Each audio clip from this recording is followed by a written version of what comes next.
Ok.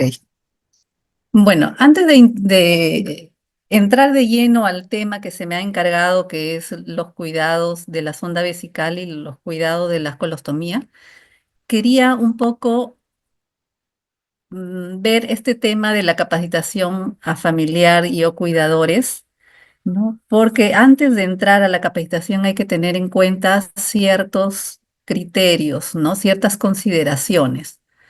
Entonces, enseñar a un familiar cuidador de un adulto mayor requiere de un enfoque tanto práctico, ya que implica no solo conocimientos técnicos, sino también habilidades, ¿no? Y tiene mucho que ver aquí la comunicación con el familiar cuidador, ¿no? Y tener en cuenta también el estado emocional, tanto del cuidador como también del paciente. ¿No? Para poder facilitar la capacitación se debe tener en cuenta varias consideraciones, ¿no? Y entre ellos, para poder evaluar las necesidades del adulto mayor, ¿no? Realizar una valoración de cuánto el paciente en su dependencia, el grado de dependencia, las enfermedades que suelen tener, las pluripatologías, como también el estado cognitivo y la presencia de invasivos del paciente, ¿no? ¿Por qué es importante esto? Porque en base a estas necesidades se va a tener que planificar las capacitaciones al cuidador, ¿no? Un cuidador puede ser un familiar, puede ser también un vecino, puede ser un personal de salud, puede ser un técnico, es aquella persona que se va a encargar del cuidado del paciente cuando éste vaya a casa, ¿no? Y la capacitación que se hace es que se realiza, se aprovecha mientras el paciente se encuentra hospitalizado. Entonces, en los 15 días que el paciente se encuentra hospitalizado, tenemos que planificar las capacitaciones que va a recibir este familiar cuidador.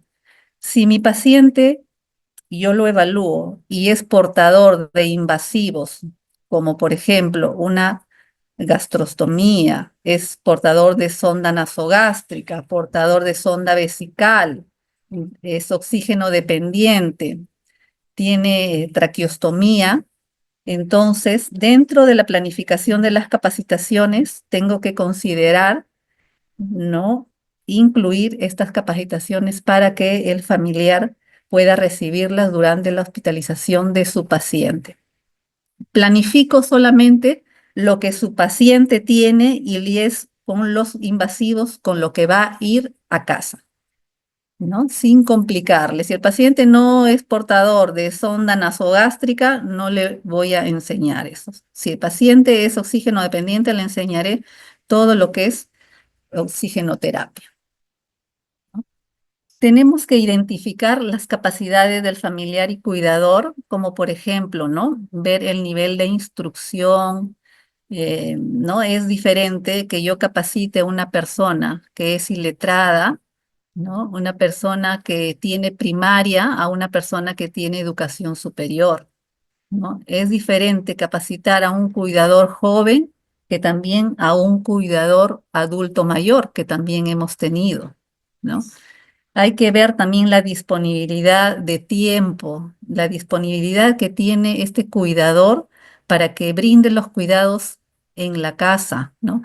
Si este cuidador es una persona familiar que trabaja y no se va a dedicar al cuidado del paciente, pues no es la persona indicada para recibir las capacitaciones, ¿no?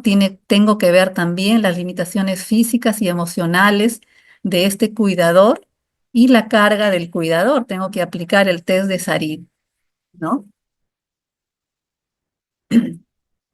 Proporcionar conocimientos básicos de la enfermedad y el cuidado, ¿no? Tanto como higiene, alimentación, cambios posturales, la prevención de riesgos, prevención de caídas, lesiones de piel y administración de medicamentos. Estos conocimientos básicos son conocimientos que se le da casi a todos los pacientes, ¿no? Luego aquí ya se agrega si es que el paciente es portador de algún invasivo. Y sobre todo en toda la capacitación siempre hay que promover el bienestar emocional del adulto mayor, ¿no? Reconociendo señales tanto de depresión como de ansiedad. ¿No? Aquí es muy importante el apoyo familiar y la integración que haya para que puedan cuidar de un adulto mayor. Cuidar de un adulto mayor enfermo no es una tarea fácil y es una tarea que debe ser compartida con todos los integrantes de la familia. ¿No? Enseñarle también al cuidador técnicas de autocuidado, manejo del estrés, pedir ayuda y también delegar tareas. ¿No? Se ha dado el caso entre mi experiencia de que hay pacientes que tienen 10 hijos y de los 10 hijos uno solo cuida del paciente. ¿No? Hay cuidadores, por ejemplo, que la pareja de un adulto mayor que es otro adulto mayor y que no tienen hijos. ¿No? Aquí hay que manejar todo el equipo multidisciplinario para poder ver la forma de que cuando este paciente vaya a casa, este paciente esté cuidado, ¿no? Porque ¿qué pasa si el paciente retorna a casa? A los 2, 3 días va a retornar nuevamente a ser hospitalizado, ¿no? Y cada hospitalización en un adulto mayor implica un deterioro, ¿no? Tanto físico como emocional. Dentro de las capacitaciones que se le realiza al cuidador, se le tiene que programar demostraciones prácticas y también redemostraciones, ¿no? Por ejemplo, si es un paciente que va a ir a casa con una traqueostomía y en la casa la limpieza de esa estoma, la limpieza de este tubo lo va a hacer el cuidador o el familiar, ¿no? Entonces hay muchas dudas respecto al cuidado de esto, ¿no? Y hay muchos familiares que dicen, no, no lo puedo cuidar en casa, no lo puedo tratar estando con ese tubo de traqueostomía. Y hay pacientes que son portadores de esa traqueostomía prácticamente en forma permanente, ¿no? Muy pocos son temporales que cierran el estoma y vuelven a su vida normal, pero muchos de ellos son permanentes. Entonces, este paciente no puede quedarse a vivir en un hospital. ¿No? Entonces, a través del programa familiar acompañante, se le capacita a este familiar para que no tenga dudas del cuidado y se le enseñe, ¿no? Poco a poco. Y aparte de la demostración práctica, se le hace una redemostración y otras citas hasta que el familiar pueda estar entrenado para poder tratarlo en casa, ¿no? Se le supervisa, se le enseña una vez, se hace la demostración y luego se le cita para que él lo haga y nosotros supervisamos, ¿no? También es importante recomendar y proveer también guías escritas, ¿no? Un manual del cuidador em, y también videos que puedan reforzar la información, ¿no? Ahora con la ayuda del internet hay muchos videos que son muy útiles y prácticos que nos dan esa información para poder capacitar al familiar. Hasta sí mismo, ¿no? Cuando citamos a un familiar para capacitarlo en cualquiera de los cuidados, ellos ya vienen previamente habiendo visto un video, ¿no? Y lo que se hace es explicarle nuevamente y aclararle las dudas, ¿no? Y sobre todo también en todo momento hay que reconocer el esfuerzo y valorar el rol que cumple el familiar y el cuidador, ¿no? La motivación es clave para un buen desempeño. Ahora sí, entramos ya al tema encargado, que es los cuidados de la sonda vesical por familiar y o cuidador.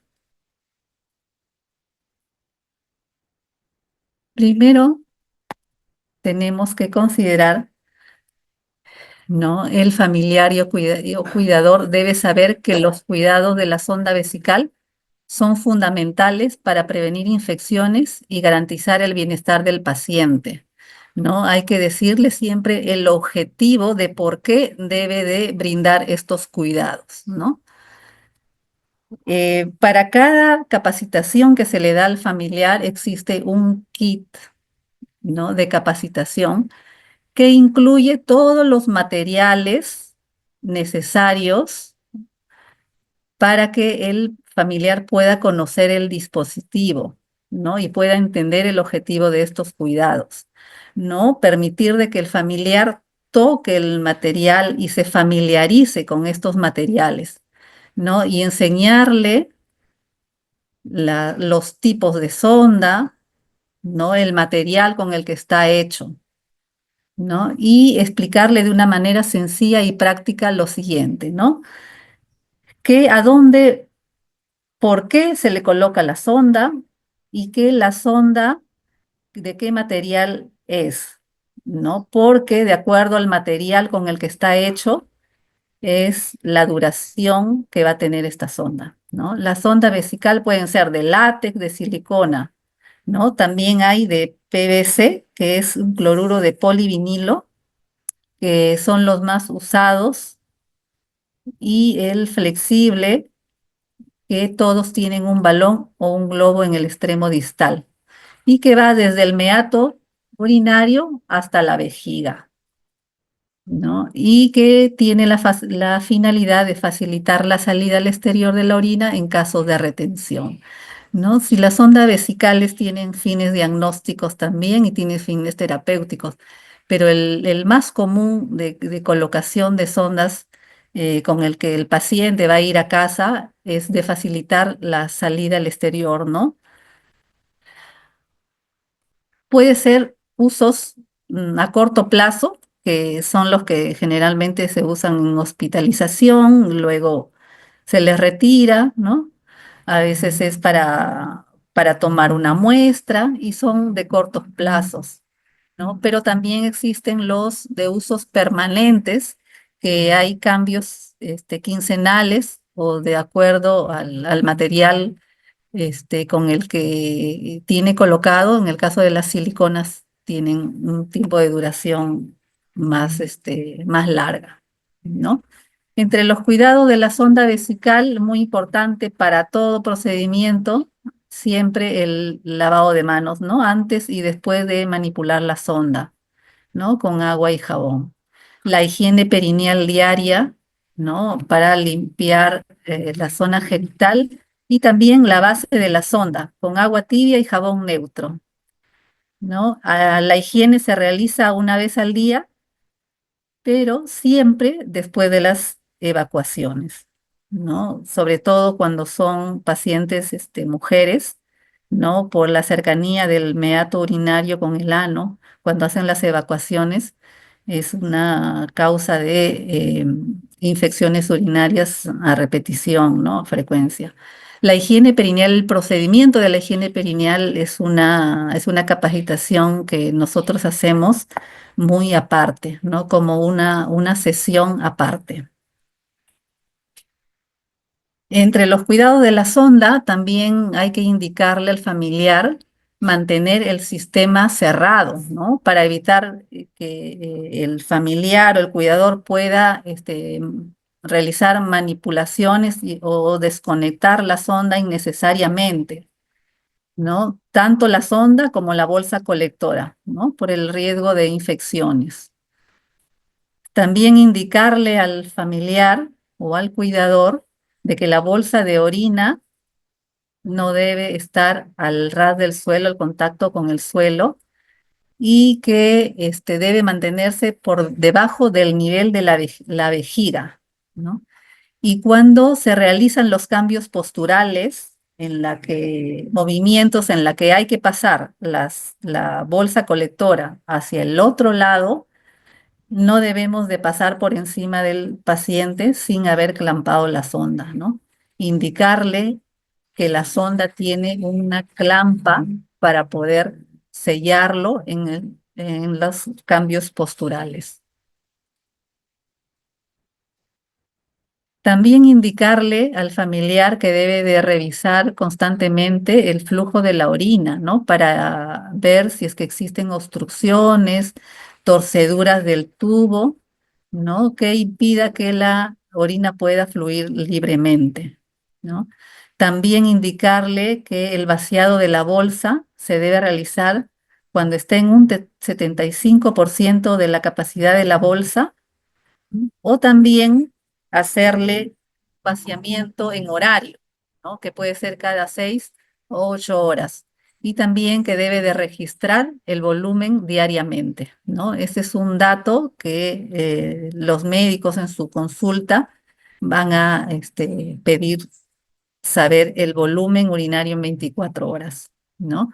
Se le pide que ellos tengan un cuadernito en donde puedan registrar esta diuresis.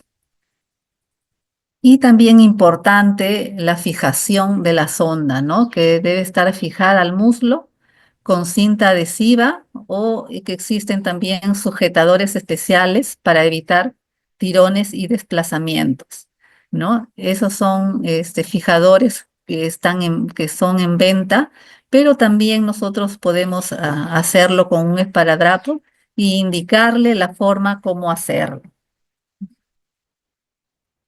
Evitar movimientos bruscos, tirones que puedan desplazar la sonda y asegurarse de que el tubo no esté doblada e impida el flujo normal de la orina hacia la bolsa colectora, ¿no? Observar cambios en las características de la orina, ¿no? Si la orina se torna turbia, sedimentosa, con mal olor, hay presencia de coágulos, ¿no? De sangre, si el volumen de la orina ha disminuido, ¿no? Y también observar de que en la parte del vientre bajo pueda palpar si existe un globo vesical, ¿no?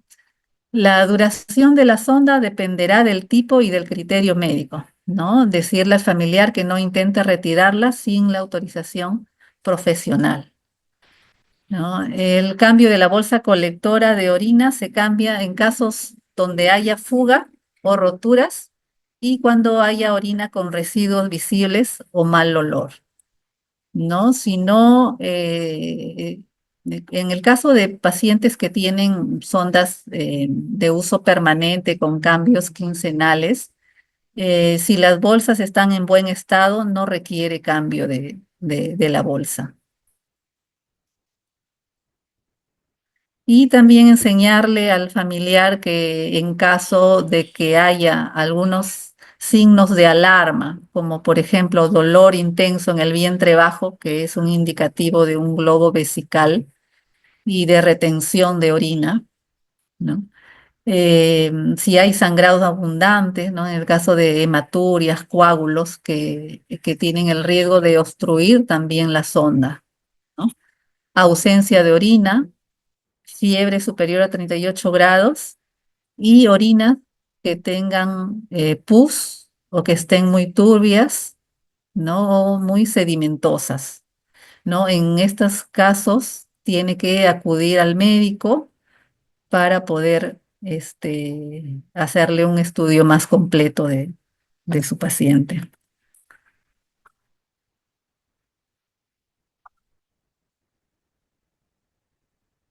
Esto es con respecto a lo que es cuidados en pacientes con sonda vesical.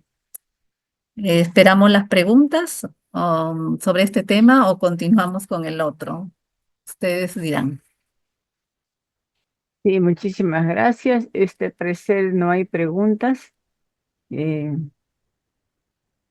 sí, no, no tenemos preguntas por ahora. Continuaremos con Con el el siguiente. otro tema. Sí.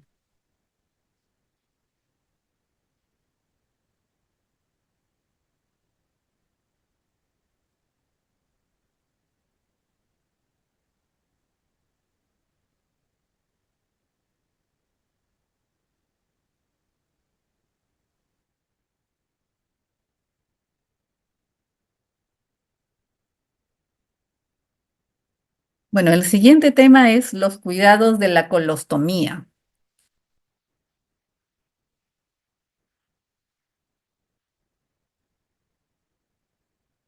Hay que empezar diciéndole al familiar qué es una colostomía, ¿no? Explicarle que es un procedimiento quirúrgico en la que se saca un extremo del intestino grueso a través de un estoma, a través de esa abertura, ¿no? Hecha en la pared abdominal. Y que las deposiciones que antes salían por el ano, ahora saldrán a través de este estoma, ¿no? Y que las deposiciones saldrán hasta la bolsa adherida a la piel del abdomen, ¿no? Con la bolsa de colostomía. Las colostomías, según el tipo de colostomía, está la posición en donde se encuentra, ¿no? Puede ser del lado izquierdo, puede ser del lado derecho o incluso en el centro del abdomen, ¿no? Cuando son colostomías transversales, ascendentes, sigmoideos, depende del tipo, es la ubicación de la colostomía, ¿no? Y la parte del colon en la que ha sido afectada, ¿no?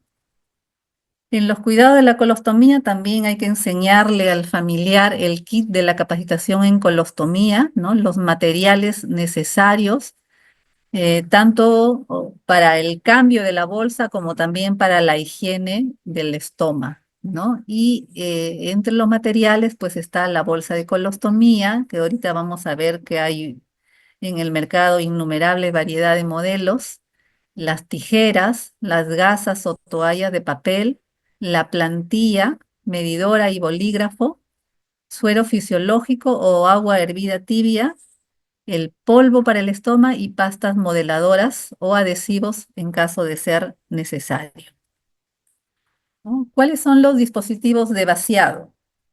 Existen bolsas de una sola pieza en la que bolsas que son de un solo uso, ¿no? Como el que está aquí en la figura, que no tiene una abertura en la parte inferior, ¿no? Y tenemos las bolsas abiertas de una sola pieza que tiene, sí, una abertura en la parte inferior y permite el uso repetitivo, ¿no? Y las bolsas de dos piezas que viene una pieza que se adhiere a la piel y la bolsa de colostomía que es removible, ¿no? Que puede hacer el vaciado de la misma. En el mercado existen una variedad de modelos, como les mencionaba. Sin embargo, es recomendable de que el cuidador se familiarice con un solo tipo, ¿no? Para evitar complicarle aprender, ¿no? Y en la práctica lo pueda hacer con mayor facilidad, ¿no? Ahí podemos ver que entre las características de estas bolsas tienen un adhesivo protector en la piel, que generalmente es de un hidrocoloide, que se adhiere a la piel, ¿no? Las bolsas son impermeables al olor, son transparentes algunas, otras son opacas, son recortables y precortados, perdón, y algunos tienen un filtro de carbón activado que facilita la eliminación de gases, ¿no? Y también de los malos olores. Entre los cuidados de la colostomía, el objetivo es mantener el estómago limpio y seco en todo momento, ¿no? Cambiar el dispositivo de la bolsa regularmente, siguiendo las indicaciones del personal que lo capacita, ¿no? Vigilar posibles signos de irritación o infección en la piel circundante del estómago, seguir una dieta equilibrada y rica en fibra para evitar posibles problemas digestivos. Y es crucial brindar apoyo emocional y educación a los pacientes con colostomía, ¿no? Porque ser portador de colostomía, ¿no? Implica desafíos, ¿no? Muchos de los pacientes tienen problemas de ansiedad y de depresión, ¿no? Hasta poder adaptarse a estos cambios que ha experimentado su cuerpo, ¿no? Ese es el objetivo de los cuidados en una colostomía, ¿no? En la higiene del estómago hay que decirle al familiar o al cuidador de que tiene que tener los materiales necesarios siempre al alcance, ¿no? Ya lo habíamos mencionado cuáles son los materiales, ¿no? Siempre el lavado de manos, colocarse los guantes simples, nada más para la higiene del estómago. Hay que despegar el adhesivo de arriba hacia abajo sin tirones y sujetando la piel de alrededor del estómago, ¿no? Retirar los restos de heces con papel higiénico, limpiar el estómago y la piel de alrededor con agua y jabón neutro utilizando esponja suave o suero fisiológico. Y al final secar con una toallita de felpa o gasa sin frotar.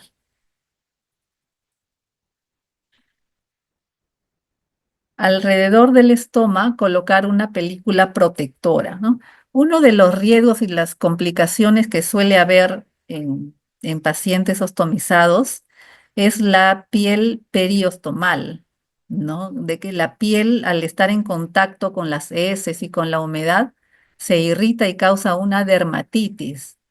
Y esta piel hasta puede infectarse, ¿no? Entonces existen en el mercado ciertos productos que actúan como como un protector, ¿no? Una película protectora, como una segunda piel, ¿no? Alrededor del estómago, ¿no? Hay marcas, lo que más conocido es el Cavilon y el Esenta, ¿no? Por así mencionar alguna marca, ¿no? Que son los más conocidos, pero lo puede encontrar también como película protectora, ¿no? Y este spray es lo que se usa también en la prevención de los DAI, ¿no? De la dermatitis asociadas a incontinencia o como preventivo también en las lesiones por presión. Se usa la misma película protectora, ¿no? Decirle también al familiar que no se alarme si al pasar con la gasita o al secar el estómago se mancha con sangre, ¿no? Decirle que la mucosa es muy vascularizada y puede manchar con sangre. En el mercado también existen pastas niveladoras o pastas, polvos protectores que se echan alrededor del estómago para que eh, pueda proteger la piel, ¿no? Yo les cuento una experiencia con un paciente que tuvimos en mi hospital.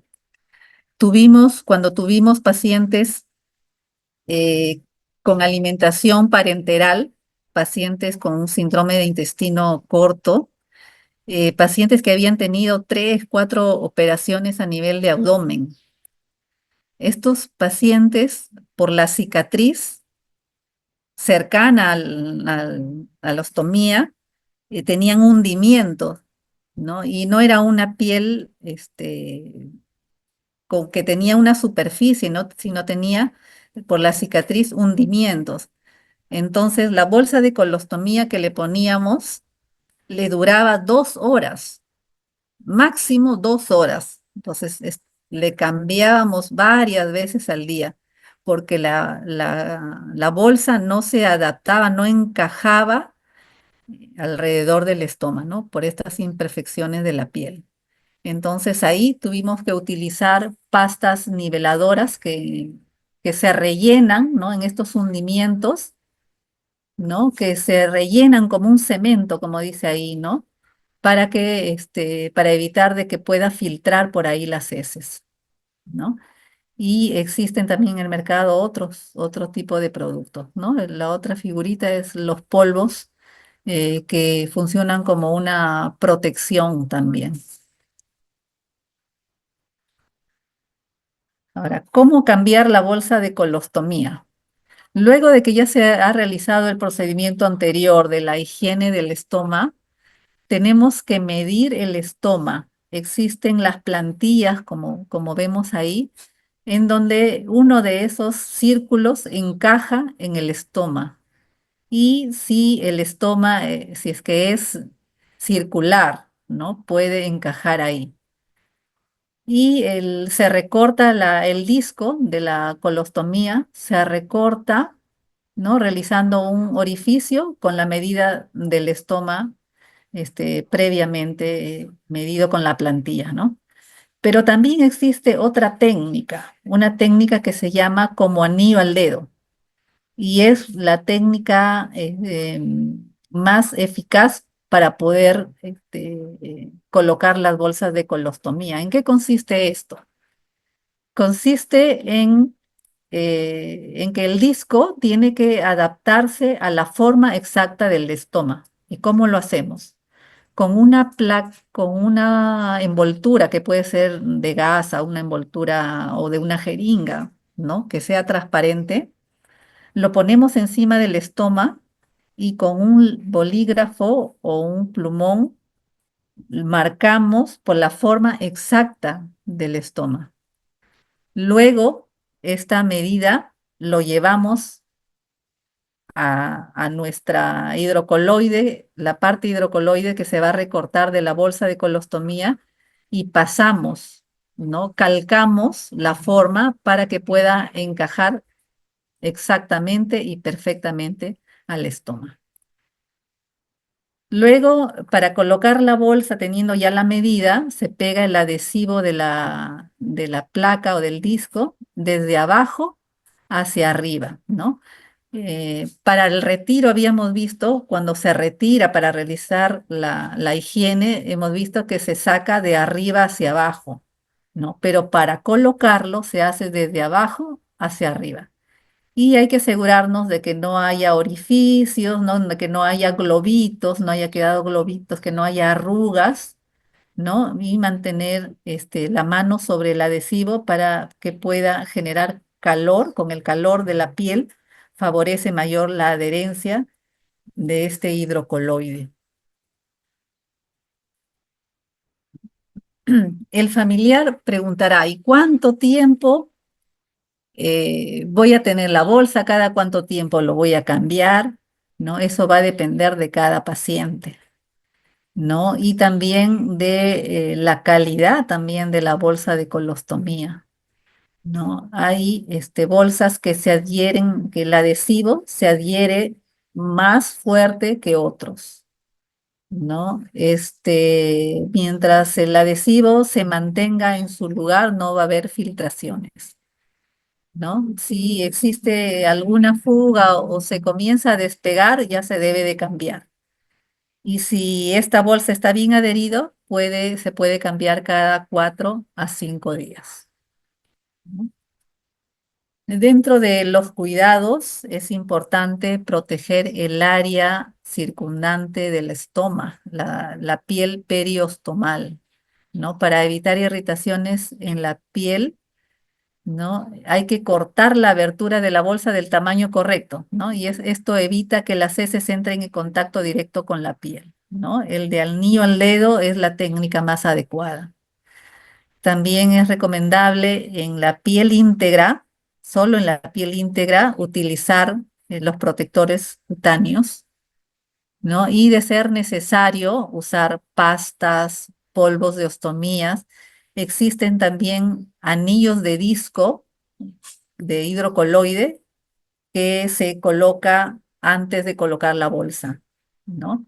Existen refuerzos de disco también, que son estos de media luna, estos circulares, eh, que se coloca ya encima del adhesivo de la bolsa de colostomía, ¿no? Es como por ejemplo, se llaman refuerzos de disco.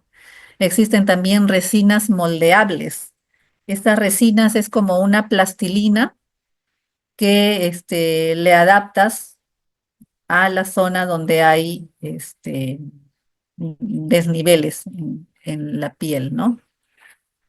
También existen productos en el mercado, por ejemplo, como gelificante de heces, ¿no? Que es cuando los pacientes tienen heces líquidas, se le pone eso dentro de la bolsa y esto lo gelidifica. Indicarle también al familiar, al cuidador, estar atento a los signos de alarma, ¿no? Que debe acudir al especialista. ¿Cuándo?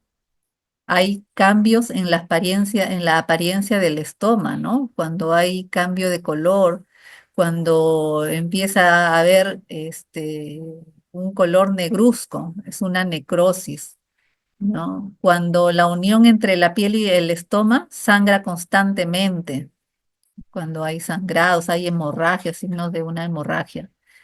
Y si es que se ha obstruido el estoma y no hay salida de las deposiciones, ¿no? Cuando hay una obstrucción, ¿no? Que impide que las heces pueda fluir normalmente, ¿no? Y si a través del estoma sobresale parte de la mucosa del intestino, ¿no? Cuando hay un prolapso o también cuando hay una retracción del estoma. En esos casos, avisar inmediatamente al especialista. Y bueno, hasta ahí, si hay alguna pregunta.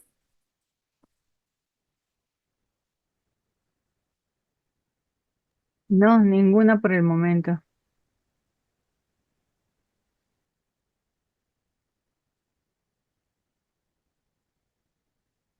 Bueno, para terminar, quiero terminar con este mensaje, ¿no? El paciente no es solo un paciente, es el amor de alguien, es el padre de alguien, es la madre de alguien, es el hijo de alguien, es el abuelo de alguien. El paciente es el amor de la vida de alguien. Nuestra misión es siempre cuidar y hacer todo lo que podamos por el amor de la vida de alguien, ¿no? Para tenerlo en cuenta siempre en nuestra práctica diaria en la atención con nuestros pacientes. Bueno, les agradezco la atención, espero que haya aportado en algo con esto